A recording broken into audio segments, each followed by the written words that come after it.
Yo, what is up, ZZ Proxies? It's time for the real CC to step in and start doom posting because you shouldn't be playing for any of these units.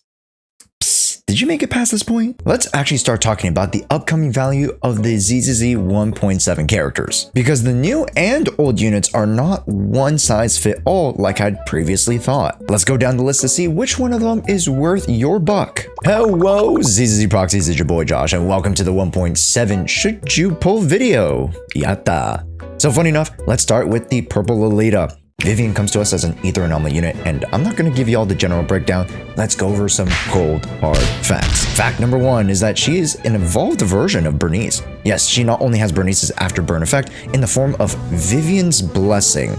Now, I'm not gonna lie, poison just sounds more appropriate, but I get that you're trying to make her more cute and mystical versus all creepy tsundere who might slip something in your drink or, you know, hit your, you know what I mean? Yeah, you know what I mean. But yes, this status can be applied through her basics, I believe, which will allow you to apply ether damage over time, or DOT for short, when off field. Yet, that's not all, folks. There is also another damage form that functions quite similar to Yanagi's manual proc of Disorder called a Bloom. When you or your other units on your team use an EX skill, once an attribute anomaly is applied, if the enemy is under said condition, you can apply a Bloom for a certain percentage of the AP from that anomaly.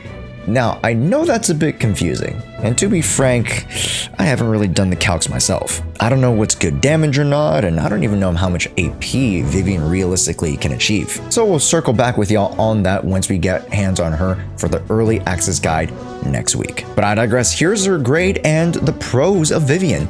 Being able to apply massive corruption damage and also being able to buff said corruption damage and disorder damage too, which is assumed to be through her core passive, which makes things incredibly easy. After that, it's mainly just about understanding how to use those weird flight feather stacks, and boom, you have a unit that provides amazing ether application, which from the dot anomaly category is what you like to see. The reasons you would pull for Vivian are if you are in need of an ether unit, if you are lacking in the anomaly unit department, or if you're looking to bolster up your roster for anomaly disorder teams. If you do have most, if not all, the previous anomaly units, she will do wonders with them. And seeing as how you can proc double Disorder and double a Bloom in a single EX skill like so, the damage potential is disgustingly high, which bodes well for our fancy friend here. However, here are some reasons you might want to reconsider her. Firstly, if you are not in the playstyle of Anomaly, this unit most likely is not for you. She does not pair well as a sub DPS for most hypercarry teams, and only takes away a slot in said teams from a potential stunner or support. Yet, there is one team that actually does benefit from her, and that is the Mono Ether Juyen team, consisting of Juyen, Vivian, Astriao, or Nicole. We've seen this comp before, and it technically would function just around the same. Having Vivian proc those corruptions for your chaotic metal, the con can turn into a pro in the right situations. And talking about right situations, if there are any future ether units down the line, if you think you'd be losing out by pulling on Vivian, well, it's actually quite the opposite. If there are future ether anomaly units, with Vivian's ability to proc a Bloom off of Corruption 2, it can incentivize mono ether anomaly teams, which is actually really exciting, seeing as how a mono team can work in her favor versus our previous Pyromaniac generally saying no to other flame characters in the party in favor of her being the Soulfire application for maximum burn anomaly damage. So all in all, you can't really go wrong with Vivian. But in the hands of a noob, and she can still proc her abilities and Vivian's Prophecy dot damage, but in the hands of a master, can activate multi-blooms, which in one rotation leads to massive, and I mean massive, corruption and disorder damage. Next will be her running mate, Jane Doe. And for the folks who aren't familiar with her or her playstyle, let's summarize it up. For Jane, she wants to hit the physical anomaly called Assault multiple times during her window. How she achieves this is by getting the enemies hit with an attribute anomaly first. Then with her extra passive, this allows her to build up physical anomaly faster. And with her bread and butter Sal Cal jump, you just hold down that basic button and go for the ride of your life. Whoa, not that type of ride. Jeez, I just meant like a Beyblade spinning sense type of rider, you know, Disney teacups. Come on guys, get your head out the gutter. Talking about gutters, this rat excels in fast gameplay and is quite elusive, being one of the characters that can abuse dodging to her benefit, as a signature also grants some extra buffs for skillfully ducking, diving, and weaving. But aside from the extra buff, what Jane Doe brings to the table is hard-hitting crit assault hits that can deal large numbers in burst. This is what the crit anomaly categories are known for. And so with that, where does Jane Doe sit now alongside her peers? Well, Jshoea herself is not that bad. However, in a meta that prioritizes electric, ice, ether, and then fire, then thereafter, physical left to the wayside or even planned against with enemies having resistances to physical, it's tough for our physical cast to really make a name for themselves. But as the meta moves one way, so too can it shift the tides in her favor. So when physical is relevant again, oh boy, can she hit some pretty strong numbers in the hardest of content. Here is her score, and the pros of Jane is that she could pair with other anomalies quite well. This is the beauty of most anomaly units, having synergies with each other. Then you have a unit who is super comfy and flashy to play, because aside from a character like Miyabi who has built-in iframes, Jane Doe arguably is the most comfy character to pilot. Next is her future. Yes, Jane Doe is not done, because the devs have been cooking up some plans for previous characters to raise up their production to match that of new age units. In particular, most of the physical units gaining some extra abilities, stats, passives, or maybe even interactions, such that they can even do more than they have been, which in all fairness, they have been underperforming, but in reality, Jane Doe is actually the best of them. And if she gets all of her Lost Void buffs, I don't see why she can't compete as the best on-field anomaly unit for your anomaly disorder squads. The con is that there are more relevant anomaly units, but that's not because of her, more so that the meta has preferred the other dot anomalies more. Other than that, Jane Doe still is a strong pickup. And I know we were just in the con section, but let me pivot really quickly to a note about these two anomaly units. One amazing thing about these two are that the building of them to at least function is super easy.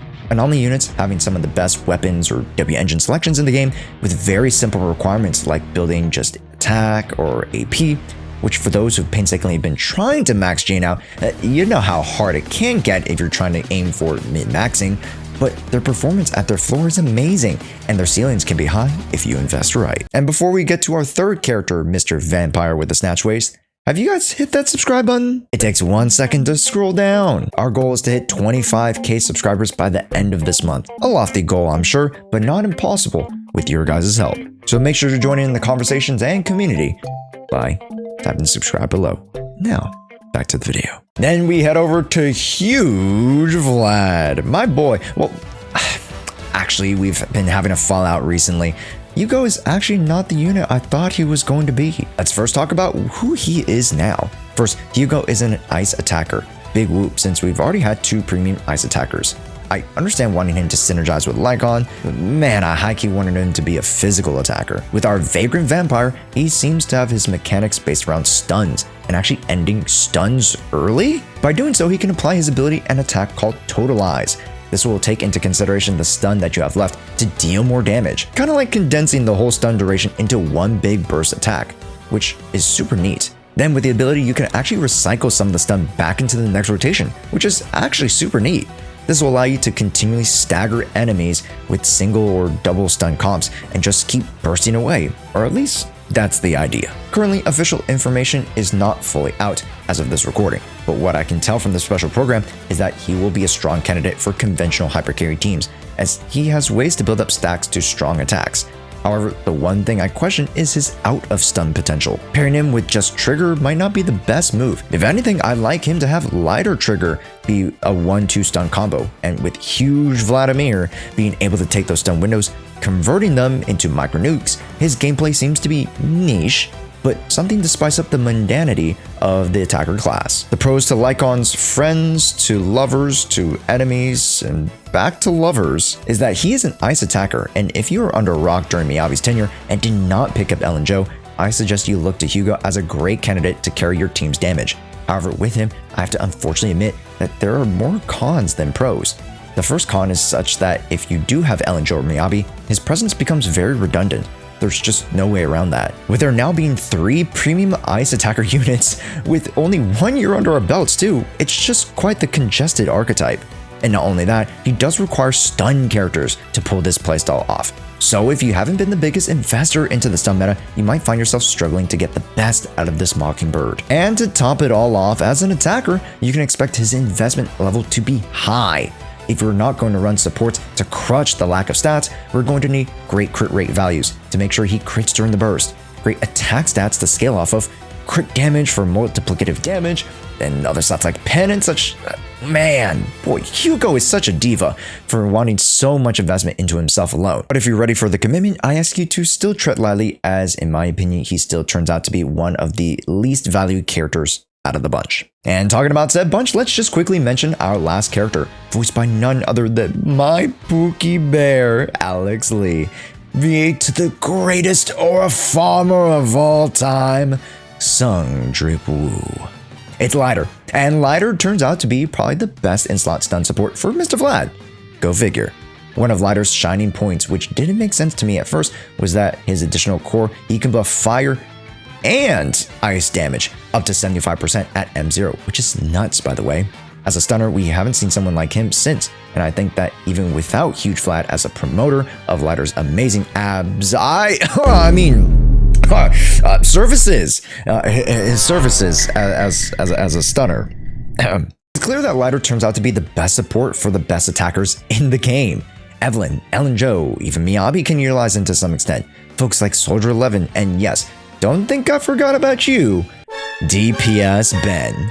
Lighter just so happens to be one of the best supporting cast characters of 1.x, and with his strong daze ability paired with his absurd buff, it just makes sense. Here's his grade, and there are very little cons for him because he shows you exactly what he does and what he wants to provide to your team.